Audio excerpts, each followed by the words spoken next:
ምድራችንን አናውቃትም በሁለት ምክንያቶች አንድም ሁሉንም ያለማችን ክፍል እየዞሩ የማየት እድሉ ስለሌለን ሁለተኛው ብንሄድም በአንዳንድ ያለማችን ክፍል የምናይ የምንሰማው ነገር ከመረዳት አቅማችን በላይ በመሆኑ ብሩህ አእምሮ ያላቸው በሳይንስ የመጠቁ በቴክኖሎጂ የተራቀቁ ሳይንቲስቶችም ቢሆኑ ቢያንስ እስከ ዛሬ አብረውን አጀብ ከማለት ውጪ አማራጭ አላገኙም በዛሬው ጉዟችን ከሳይንስ አቅም በላይ የሆኑትን የምድራችንን ታላላቅ የተፈጥሮ ሚስጥራት አንድ ባንድ እነግራችኋለን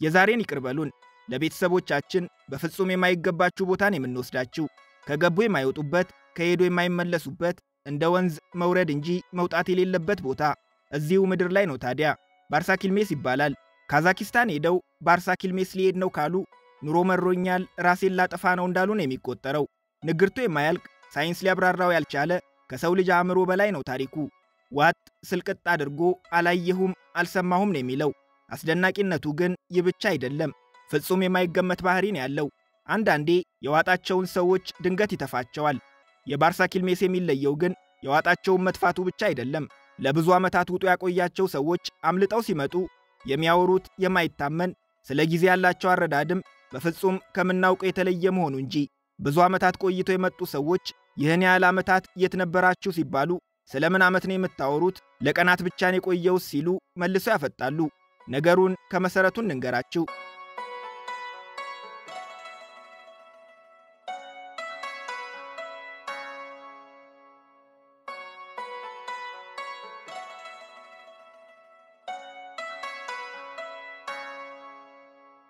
ካዛኪስታን በምትባል የ20 ሚሊዮን ዜጎች ሀገር ባርሳኪልሜስ የሚባል ቦታ አለ ባርሳኪልሜስ የሚለው ቃል ካዛኪኛ ሲሆን ባርሳ ወደዛ ከሄድክ ኪልሜስ በፍጹም አትመለስም የሚል ትርጉም አለው ቦታው 133 ስኩዌር ኪሎ ሜትር የሚሰፋ ባህር ሲሆን ለብዙ ሺህ ዓመታት መሃሉ ደሴት ነበር የባህሩን ዙሪያ አብዛኞቹ የአካባቢው ሰዎች በቅርብ ርቀት ያውቁታል በባህሩ መሃል የሚገኘውን ደሴት ግን በነፍሳቸው የተወራረዱ ጥቂቶች ካልሆኑ አብዛኞቹ የአካባቢው ነዋሪዎች ድርሽ ብለውበትም አያውቁ ባህሩን ከደፈሩ ጥቂት ጀብደኞች መካከል የተወሰኑትን አስደናቂ ታሪኮች እነሆ በአንድ ወቅት ካዛኪስታን በድርቅ ተመታች በአካባቢው የሚገኘው ሳር በሙሉ ደረቀ ገበሬዎች ከብቶቻቸውን እየነዱ ለምለም ሳር ወደ ነበረው የባህሩ ዳርቻ መጡ በጊዜ ሂደት ግን የባህሩ መጠን እየቀነሰ ሳሩም እያለቀ ከብቶቻቸው በረሃብ መሞት ጀመሩ እናም ብዙ ከብቶች የነበሩት አንድ ቤተሰብ አይናችን እያየ ከብቶቻችን ከሚያልቁ ያደረገንን ያድርገን ብለው የማይደፈረውን ደፈሩ በባህሩ መሃል ተአምረኛው ባርሳኪልሜስ ደሴት ይገኛል ደሴቱን ሰውም ሆነ ከብቶች ረግጠው ታያውቁምና የቤተሰቡ አባላት በደሴቱ በድርቅ ለተጎዱ ከብቶቻቸው በቂ ሳር እንደሚያገኙበት ተማምነዋል እናም አንድ ቀን ከብቶቻቸውን እየነዱ ከሄዶ ወደማይመለሱበት ደሴት ለመድረስ በድፍረት ባህር ውስጥ ገቡ ያ ቀን ቤተሰቡና ከብቶቻቸው ለመጨረሻ ጊዜ ምድር ላይ የታዩበት ቀን ሆነ ከዚያ በኋላ ቤተሰቡም ሆነ ቁጥር ስፍር የሌላቸው ከብቶቻቸው ምን እንደሆኑ የትስ እንደገቡ ማንም ያከባቢው ሰው አያውቅም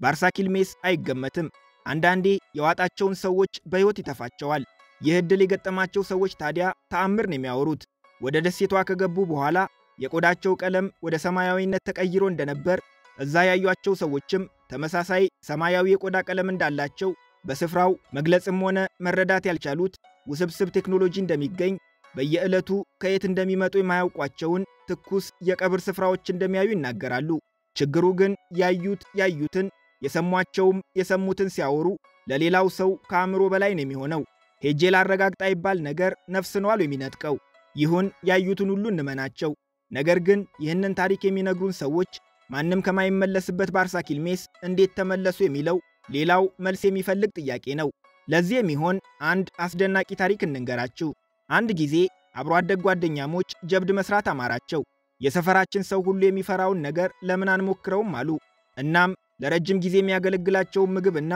በቂ ቁሳቁስ ይዘው ባርሳኪልሜስን በቡድን ደፈሩት ነገር ግን ጀብደኝነት የቀናቸው አይመስልም። ወጣቶቹ ከሄዱ ቀናት፣ ወራት፣ እንደ ቀልድ ዓመታት ተቆጠሩ። ያው የሚታወቀው ዕጣ ፈንታ ገጥሟቸዋል ተብሎ ተደመደመ።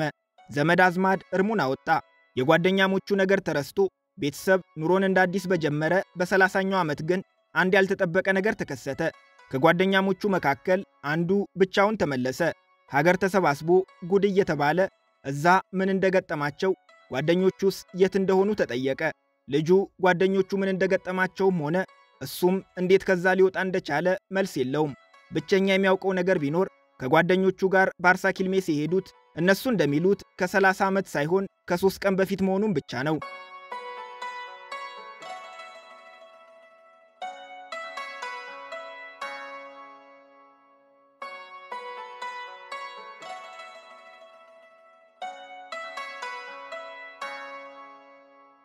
ባርሳ ኪልሜስ ካዛኪስታን ውስጥ ለብዙ ሺህ ዓመታት የሚታወቅ ሀገር ምድሩ የሚፈራው ቦታ ቢሆንም ታሪኩ ለመጀመሪያ ጊዜ የተዘገበው ግን እንደ አውሮፓውያን አቆጣጠር በ1848 ወይም ከዛሬ 277 ዓመታት በፊት ነበር።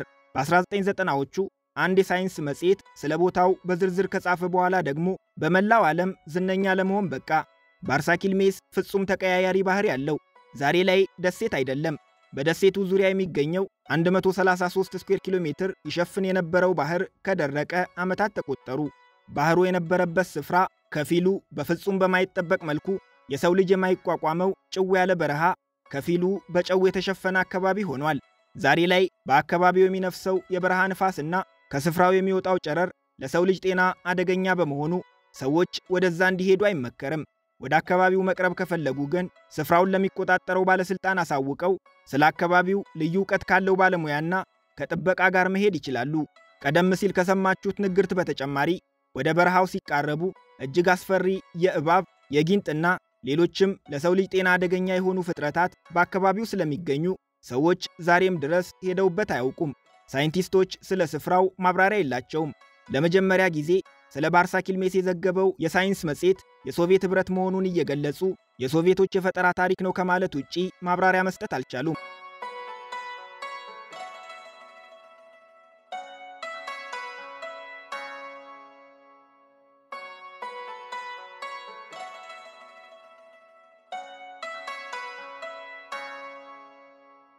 ይህ የሥነ ፍጥረታትን ድብቅ ሚስጥራት የያዘ ልዩ ፍቃድ ከተሰጣቸው ተመራማሪዎች ውጪ የሰው ልጅ አይቶት የማያውቅ ጥብቅ ቦታ ነው። ሳሪ ኒያማ ይባላል።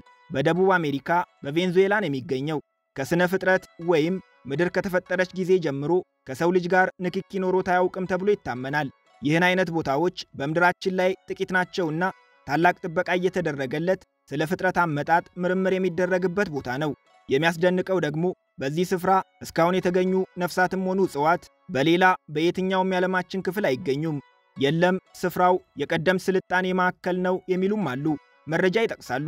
አናቱን ልብ ብለው ይመልከቱ። በአዋቂ የተጠረበ ድንጋይ ነው የሚመስለው። ይህማ የተፈጥሮ ሥራ ነው ካላችሁን ሌላ አስደናቂ ነገር እናሳያችሁ። በተራራው መሃል 4 ታላላቅ ጉድጓዶች ይገኛሉ። 4ቱ ጉድጓዶች በተመሳሳይ በእኩል ቅርጽ ክብ ተደርገው የተሰሩ ናቸው።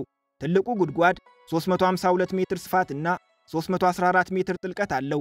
በቂ ጥናት ስላልተደረገበት እንጂ 4ቱ ተመሳሳይ ጉድጓዶች የቀደምት የሰው ልጆች የስልጣኔ ውጤት ሊሆኑ ይችላሉ ብለው የሚያምኑ ሰዎች አሉ። በእርግጥ ሳሪ ኒያማ ገና ሲመለከቱት የሆነ ልዩ ስሜት ይሰጣል። ከብዙ 100 ሜትሮች በታች እግሩ እስከ 25 ሜትር በሚረዝሙ ጥንታዊ ደኖች የተሸፈነ ነው። ደመናን ሰንጥቆ የሚያልፍ ሰማይን ደግፎ የያዘ የሚመስል ረጅም ቁመት አለው። እዚህ መድረስ የሚቻለው በሄሊኮፕተር ብቻ ነው። ሳይንቲስቶች በስፍራው የደረሱት እንደ አውሮፓውያን አቆጣጠር በ1974 ነበር። ቦታው መኖሩ ለመጀመሪያ ጊዜ የታወቀው ግን በ1961 አንድ አውሮፕላን አብራሪ በተራራው መሃል የሚገኙትን ጉድጓዶች ተመልክቶ ሪፖርት ካደረገ በኋላ ነበር። የአካባቢው ነዋሪዎች ግን ቦታው የመናፍስ ቤት እንደሆነ፣ ወደ አካባቢው የሚጠጉ ሰዎችም አደጋ እንደሚገጥማቸው ያምናሉ። ሳሪ የሚለው ስሙም ከዚህ የመጣ ነው። ሳሪ መናፍስት የሰው ሥጋ ሲበሉ የሚያሰሙት ድምፅ ነው ብለው ያምናሉ። ስፍራው በተገኘበት የመጀመሪያዎቹ ዓመታት ይሄ ነገር እውነት ይሆን እንዴ ተብሎ ተፈርቶም ነበር። በ1961 ጥናት ለማድረግ የሄዱ ተመራማሪዎች ጠፍተው መቅረታቸውን የዘገቡ ሚዲያዎች አሉ። የለም የጠፋ ተመራማሪ የለም የሚሉም አሉ። በ1974 የተደረገው የሳይንቲስቶች ጉዞ ግን በትክክል ተመዝግቦ የሚገኝና በፈተናዎች የተሞላ ነበር። በሄሊኮፕተር የተራራው ጫፍ ላይ ካረፉ በኋላ በገመድ ተንጠላጥለው ወደ ውስጥ የገቡ ተመራማሪዎች ከጉድጓዱ ውስጥ መውጣት አቅቷቸው ለበርካታ ምርምር ይጠቅሙ የነበሩ ጥንታዊ ደኖችን ጨፍጭፈው መውጣታቸው ተዘግቧል። በእርግጥ ስፍራው የተፈራውን አይነት ገዳይ አለመሆኑን ከ1974 በኋላ ሳይንቲስቶች በተደጋጋሚ ባደረጉት ጉዞ ማረጋገጥ ተችሏል። በጉድጓዶቹ ውስጥ ከሰው ልጅ ንክኪ ርቀው የሚገኙት ነፍሳትና እጽዋት ግን ዛሬም ተመርምረው አላለቁምና አንድ ቀን የሥነ ፍጥረትን ቋጠሮ ይነግሩን ይሆናል ተብሎ ይታመናል።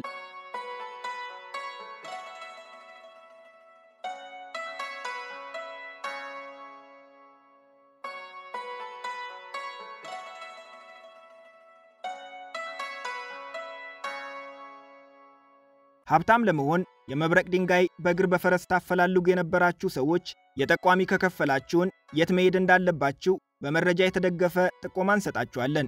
እዛው ቬንዙዌላ ነው ያለነው።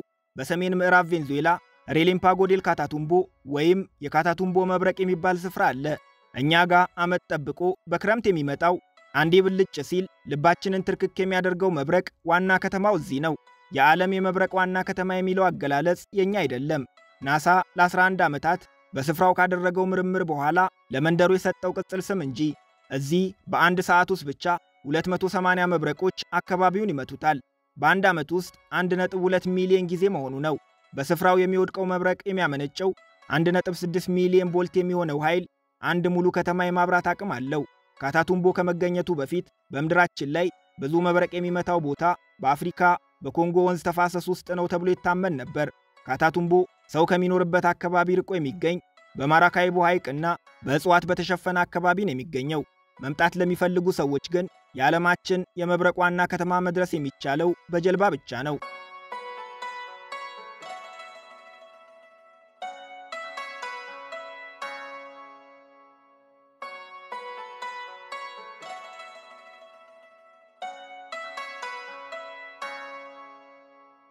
ይሄኛው በታላቁ አሜሪካ ነው፣ በሊቃውንት ሳይንቲስቶች አገር።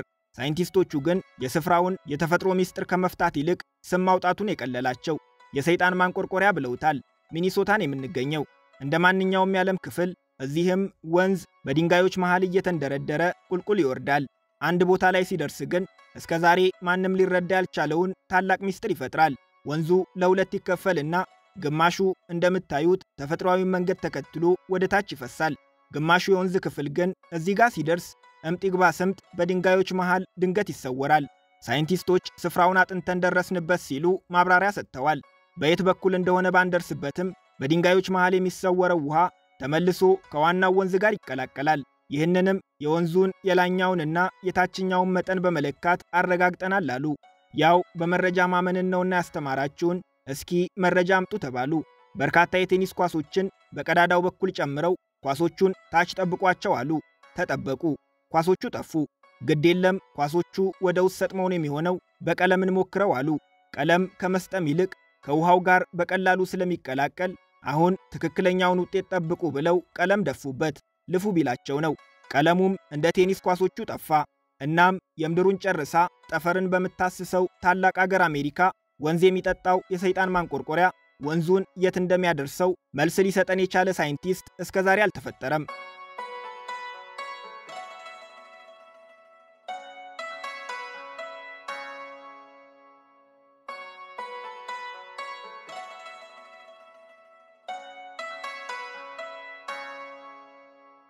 እንደ አውሮፓውያን አቆጣጠር ግንቦት 2019 ሚንስክ ቤላሩስ አንድሬ ትሪኮኖቪች የተባለ ቤላሩሳዊ ወጣት በጉዞ ላይ ነበር።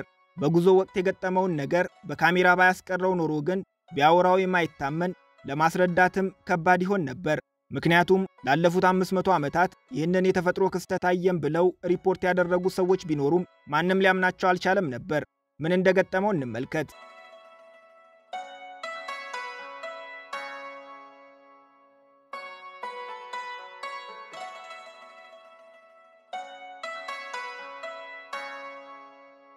አንድሬ በካሜራ ቀርጾ ያስቀረውን ክስተት ከአጭር ማስታወሻ ጋር በማህበራዊ ገጹ ላይ ለጠፈው። በሰዓታት ጊዜ ውስጥ ብቻ ሚሊዮኖች ተቀባበሉት። ሚዲያዎች ጋር ደረሰ። ሳይንቲስቶች ማብራሪያ እንዲሰጡ ተጠየቁ። መጽሐፍ ሲመረመሩ ከ16ኛው ክፍለ ዘመን ጀምሮ መሰል የመብረቅ ኳስ ማየታቸውን ሪፖርት ማድረጋቸው ተደረሰበት። ነገር ግን በካሜራ አልቀረጹትምና ያመናቸው አልነበረም።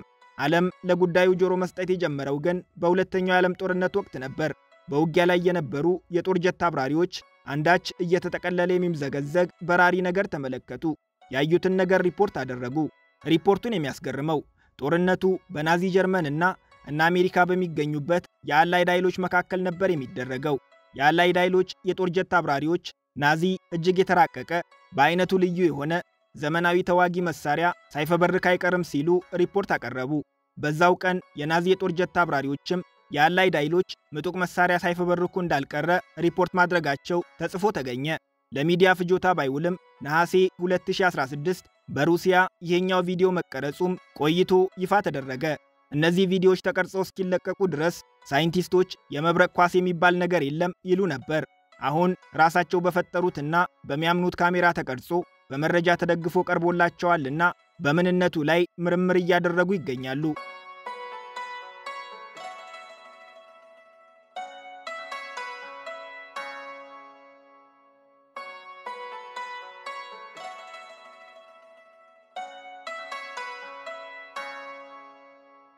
ኖርዌይ በሰሜናዊ ንፍቀ ክበብ የምትገኝ በርካታ ተፈጥሯዊ ተአምራት የሚታዩባት አውሮፓዊት ሀገር ናት። ሁሌም በመሸ ቁጥር ከተአምራቱ አንዱን ታስተናግዳለች። ይህ ክስተት በሌላ በየትኛውም የዓለም ክፍል ታይቶ አይታወቅም። ክስተቱን ለማየት ቱሪስቶች ከመላው ዓለም ተሰባስበው መሽቶ አስደናቂው ፍጥረት እስኪመጣ በታላቅ ጉጉት ይጠባበቃሉ። ጉዳዩ ትኩረታቸውን የሳበው ግን ቱሪስቶች ብቻ አይደሉም። ሳይንቲስቶች ዘመን ባፈራቸው ታላላቅ ቴክኖሎጂዎች እየታገዙ ከ40 ዓመታት በላይ ምርምር አድርገውበታል። ትንግርቱ ግን ከ4 አስርት ዓመታት በኋላ ዛሬም ፍጥረቱ ምን እንደሆነ ማብራራት አለመቻላቸው ነው። ነገርየው የሄስዳለን ብርሃን ይባላል። ሄስዳለን የአካባቢው መጠሪያ ነው። መሽቶ ሰማይ ሲጨላልም በሄስዳለን ሰማይ ላይ ከየት እንደሆኑ የማይታወቁ በራሪ ፍጥረታት ይመጣሉ። ወደ ምድር ዝቅ ብለው የሰዎችን ቤት መዞር ይጀምራሉ። የተለመደ ባህሪ ግን የላቸውም። አንዳንዴ ለደቂቃዎች አንድ ቦታ ላይ ሊቆሙ ይችላሉ። ሌላ ጊዜ ቀስ እያሉ ይጓዛሉ። ሲላቸው በከፍተኛ ፍጥነት እየበረሩ አካባቢውን ያስሳሉ። የአካባቢው ሰዎች በራሪዎቹ ፍጥረታት ሲመጡ ቤታቸው ቁጭ ብለውም ቢሆን ያውቁታል። ምክንያቱም በራሪዎቹ ፍጥረታት መምጣት ሲጀምሩ የቤታቸው መብራት ይጠፋል። ክስተቱ በቀን በአማካይ 3 ጊዜ፣ በሳምንት ደግሞ እስከ 20 ጊዜ ይታያል። በርካቶች ከሌላ ዓለም የመጡ በራሪ አካላት ወይም ዩፎዎች ናቸው ይላሉ። አካባቢውም የዩፎ ሳይት በመባል ነው የሚታወቀው። ማንም ግን ትክክለኛ መልስ ያገኝለት አልቻለም። በራሪው ፍጥረት በሄስዳለን መታየት ከጀመረ ብዙ ዘመናትን ያስቆጠረ ቢሆንም እንደ አውሮፓውያን አቆጣጠር ከ1981 ጀምሮ ሳይንሳዊ ምርምር እየተደረገበት ይገኛል። ከ4 አስርት ዓመታት በኋላ ዛሬም ግን ጠብ ያለ መልስ አልተገኘም። በአንድ ወቅት መልስ ተብሎ የተሰጠው ቲዎሪም በራሳቸው በሳይንቲስቶቹ ውድቅ ተደርጓል። ቲዎሪው በአካባቢው የኮፐር፣ የአይረንና የሰልፈር ቅንጣቶች ይገኛሉ። እነዚህ ቅንጣቶች ሲዋሃዱ መሰል ብርሃን ሊፈጠር ይችላል የሚል ነበር። ሆኖም በአካባቢው በሚገኙ ማዕድናት ቅንጣቶች ላይ በተደረገ ጥናት ማዕድናቱ ቢዋሃዱ መፍጠር የሚችሉት ትልቁ የብርሃን መጠን ከ1 ቮልት አይበልጥም። 1 ቮልት ባትሪ ደግሞ እንኳንና ይህን አክሎ ከርቀት ሊታይ ከቅርበትም ቢሆን ቅንጣት ነው የሚያክለው። በስፍራው ከ1982 ጀምሮ ጥናት ያደረጉ ዕውቅ ተመራማሪ እንዲህ ይላሉ። ብርሃኑ ምን እንደሆነ አናውቅም። በሰማይና በምድር መካከል ብዙ የማናውቃቸው ነገሮች አሉ። ወደፊት የሳይንስ ዕውቀታችን ሲያድግና ስለ ምድርና ስለ ዩኒቨርስ በደንብ ስናውቅ መልስ ልናገኝለት እንችላለን።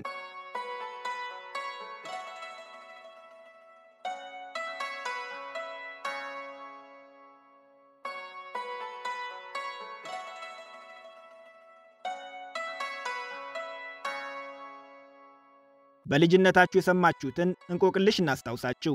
እንቆቅልሽ ትባላላችሁ። ምን አውቅልህ? ወደ ታች የሚወርድ ወደ ላይ የማይወጣ።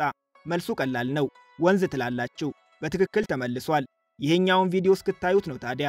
ከዚህ ቪዲዮ በኋላ ግን መሰል ጥያቄ ሲቀርብሎት መልሶን ባይቀይሩ እንኳን ቢያንስ ለሰከንድ ያህል ይህንን ቦታ ያስታውሱታል። ፏፏቴ ነው። በተፈጥሮ ሕግ መሰረት ወደ ታች መፍሰስ ነበረበት። እሱ ግን ሕግ ለምን ያለ ይመስላል? ሽቅብ ወደ ላይ ነው የሚፈሰው። እንዴት ሆኖ? ያው ተፈጥሮ አስደናቂም አይደለች? ይህንን አደረገች። በተለያዩ ቦታዎች እየዞረ ፎቶግራፍ በማንሳት የሚታወቅ አንድ ግለሰብ ይህንን ተአምር ቀርጾ ለዓለም አስተዋወቀው።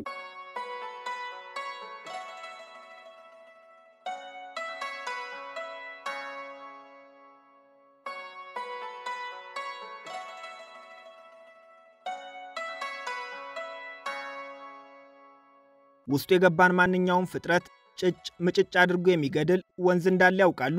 ፔሩ ካልነበሩ፣ በአማዞን ጫካ መካከል ካልተመላለሱ፣ ምናልባትም ሻናይቲን ፒሽካ የሚል ስም ካልሰሙ ስለ ታምረኛው ወንዝ እንንገሩ። ወንዝ ያለበት ሰፈር ልጅ ከሆኑ ወንዝ ወርዶ ከጓደኞቹት ጋር ዋኝቶ መመለስ የሚሰጠውን ደስታ ያውቁታል። የዚህ አካባቢ ልጆች ግን ያሳዝናሉ። ወንዝ ቢኖራቸውም ገብተው መዋኘት አይችሉም። እዋኛለሁ በሚል ተልካሻ ምክንያት እዚህ ወንዝ የገቡ ነፍስ ያላቸው ፍጥረታት ሁሉ በሕይወት ወጥተው አያውቁም። ዕጣ ፈንታቸው ወደ ማይቀረው ዓለም መሰናበት ይሆናል። ምክንያቱም ይህ የዓለማችን ብቸኛው የፈላ ወንዝ ነው። በአገራችን ፍል ውሃ ሲባል ያውቃሉ? አንድ አካባቢ ላይ ፍል ውሃ በምንጭ መልክ ሲወጣ፣ በየትኛውም የዓለም ክፍል ግን ሙሉ ወንዝ ፍል ሆኖ ሲፈስ በርካታ ኪሎ ሜትሮችን ሲያቆራርጥ ታይቶም ተሰምቶም አይታወቅም። ከሻናይቲን ፒሽካ ውጪ። ሻናይቲን ፒሽካ 6.2 ኪሎ ሜትር የሚረዝም ወንዝ ነው። 100 ዲግሪ ሴልሺየስ ሙቀት አለው። ይህ ማለት ምድጃ ላይ ጥዳችሁት የፈላ ውሃ እንደማለት ነው። በዚህ ምክንያት በሌላው ዓለም የሚታወቀውን አይነት የወንዝነት አገልግሎት አይሰጥም። ይልቅስ የአካባቢው ነዋሪዎች እንደ መድኃኒት ነው የሚጠቀሙት። ከወንዙ የሚቀዳ ውሃ ለበርካታ ህመሞች ፍቱን መድኃኒት እንደሆነ ይነገራል።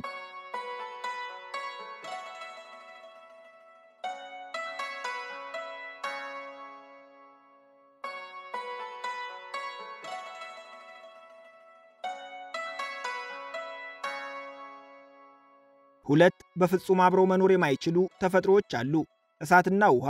ውሃ ባለበት እሳት አይኖርም። ይህንን የተፈጥሮ ሕግ ይዘው ወደ ኒውዮርክ ይምጡ፣ ተአምር ይመለከታሉ። ከቡፋሎ ሲቲ 15 ደቂቃ ቢነዱ ቼስነት ሪጅ ፓርክ ይደርሳሉ። እዚህ የዘላለም እሳት ፏፏቴ የሚባል ፏፏቴ ሙሉ ወንዝ እሳት የማያጠፋበት ተአምራዊ ቦታ ይመለከታሉ። በዚህ ስፍራ እሳት እንዴት ሊፈጠር ቻለ? ወንዙስ እንዴት አላጠፋውም? የሚሉት ስፍራውን የመጎብኘት እድሉን ያገኙ ሰዎች ከስፍራው ይዘው የሚመለሷቸው ጥያቄዎች ናቸው።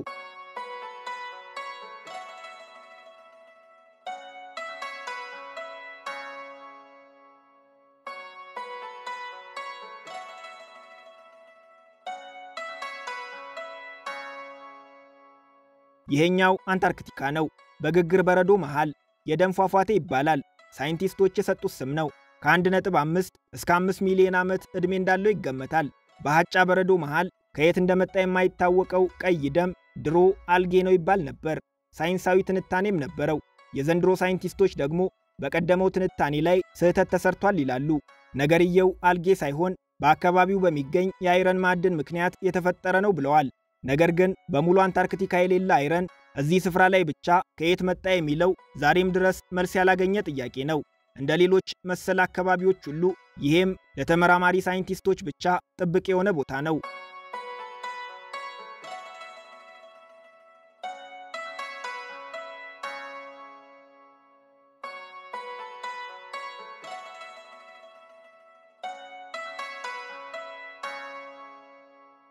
ምድርን ወገብ አገዳዋ ላይ ወደ ጎን እኩል የሚከፍላት የሐሳብ መስመር የምድር ወገብ ይባላል።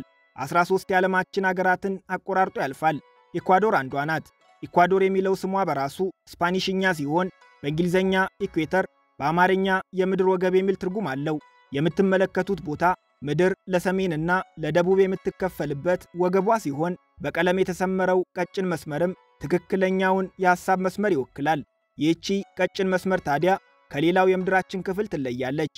እዚህች መስመር ላይ እንዲህ እንደምታዩት እንቁላል በሚስማር ጫፍ ላይ ይቆማል። እኩል 12 ሰዓት ቀንና 12 ሰዓት ጨለማ የሚሆንበት ብቸኛው የምድራችን ክፍልም ነው። በመጋቢትና በመስከረም ወራት ከመጡ ደግሞ እዚህ ቦታ ላይ ጥላ የሚባል ነገር አያዩም። በምድር ወገብ ላይ ቆመው ኪሎ ቢመዘኑ ከመደበኛ ክብደቶ ያነሰን የሚመዝኑት። ኢኳዶራውያን ቱሪስቶችን ለመሳብ ሲሉ የፈጠሩት አንድ ሳይንሳዊ ያልሆነ ትርክትም አለ። የሰው ልጅ እዚህች መስመር ላይ ቀጥ ብሎ መራመድ አይችልም ይላሉ።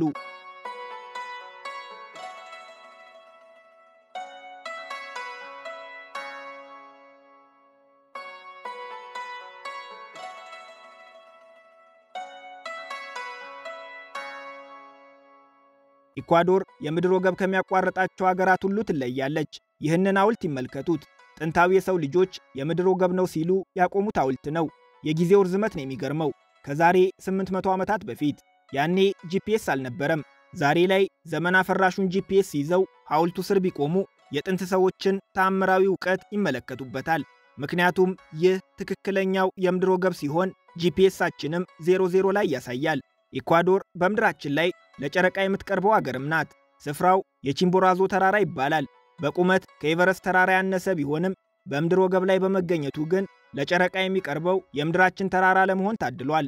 የምድር ወገብ ላይ መገኘቱን በትክክል ማረጋገጥ የሚችሉበትን መንገድ እናሳያችሁ። በሰሜን ንፍቀ ክበብ ሲሆኑ ንፋስ የሚሽከረከረው ወደ ቀኝ ነው። ወደ ደቡብ ሲመጡ ወደ ግራ ይዞራል።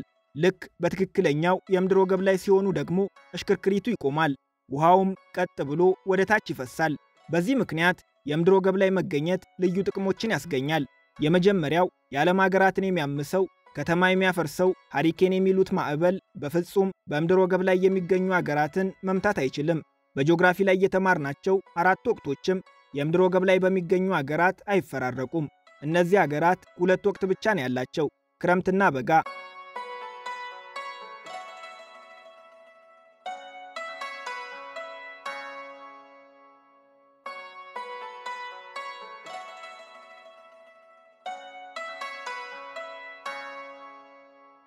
መካከለኛው ምስራቅ ደርሰናል። ሳውዲ አረቢያ ጨው ባለ በረሃ መሃል በርቀት አንድ ድንጋይ ይመለከታሉ። ሲጠጉት ግን ድንጋዩ አንድ ብቻ አይደለም፣ መሃል ለመሃል ለሁለት የተከፈለውን ያገኙታል። በረቀቀ ቴክኖሎጂ ለሁለት የተቆረጠን የሚመስለው ድንጋዩ በሰው ልጆች እጅ ይቆረጥ በተፈጥሮ ሳይንስ ማብራሪያ አላገኘለትም። የድንጋዩ ዕድሜ ሲመረመር ግን እዚህ ከቆመ ከ300 እስከ 400 ሚሊዮን ዓመታት እንዳለፉት ይነገራል። ክርክሩ ብዙ ነው። ከሌላ ዓለም በመጡ ፍጥረታት የተተከለ ነው? የለም ቀደምት የሰው ልጅ የደረሰበትን ታላቅ ስልጣኔ የሚያሳይ ነው? አይደለም ተፈጥሯዊ ነው የሚሉት ክርክሮች ዛሬም መቋጫ አላገኙም። የድንጋዩ ሚስጥር ለሁለት መከፈሉ ብቻ አይደለም። የ4000 ዓመታት ዕድሜ ያላቸው ምን ማለት እንደሆኑ ዛሬም ድረስ ሳይንቲስቶች ያልተረዷቸው ስዕሎች በድንጋዩ ላይ ይገኛሉ። ማን ያውቃል? ስዕሎቹ የያዙት አንዳች ታላቅ ሚስጥር ሊኖር ይችላል። ድንጋዩ ከላይ ሲመለከቱት እጅግ ግዙፍ ቢሆንም ደግፎ የያዘው ግን ይህ ሆኖ እናገኘዋለን።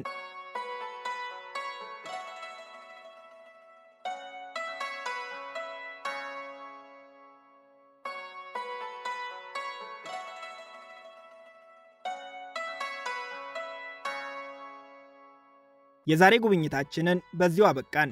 አብራችሁን ስለቆያችሁ እናመሰግናለን።